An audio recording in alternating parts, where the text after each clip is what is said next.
A questão 5 vai dizer o seguinte: o dióxido de carbono pode ser obtido por diferentes reações, 3 das quais estão expressas nas equações. Então, ele me deu 3 equações, tá? Equação 1, 2, equação 3. E ele diz assim: o calor de formação, ΔHF, do dióxido de carbono é determinado pela variação de entalpia. Aí ele vai dizer da reação 1, da reação 2, da reação 3. E qualquer uma das 3 reações de uma outra reação diferente de 1, 2 e 3. Então vamos lá.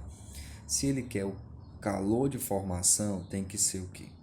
Dióxido de carbono é representado por CO2. Tá? Essa é a representação do dióxido de carbono.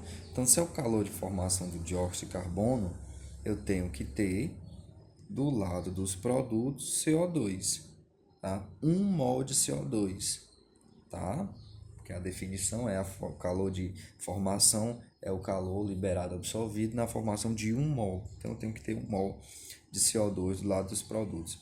Analisando a equação 1, eu tenho CO2, mas tem o CO2 e tem o CaO, que é o óxido de cálcio, né? Então não pode ser essa equação, porque está formando não só o dióxido de carbono, mas está formando também o óxido de cálcio.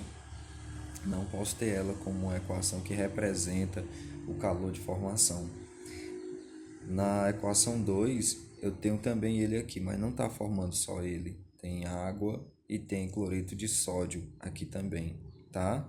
E a definição de calor de formação também diz que é a partir dos elementos simples, né, que constituem a substância. Quais são os elementos simples? Carbono e oxigênio. Então perceba que nem a primeira tem carbono e oxigênio isolados, sozinhos, nem a segunda equação tem carbono e oxigênio isolado, sozinhos, para formar o CO2. Analisando agora a terceira equação, eu tenho 1 mol de CO2, ótimo, sendo formado, só o CO2.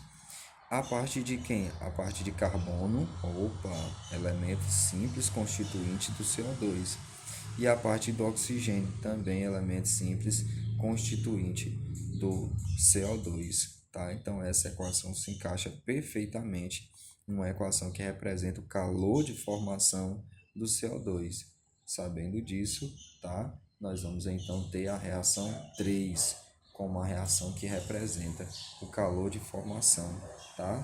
Carbono sólido mais oxigênio gasoso, formando gás carbônico, CO2 e gabarito. Fica sendo a letra C.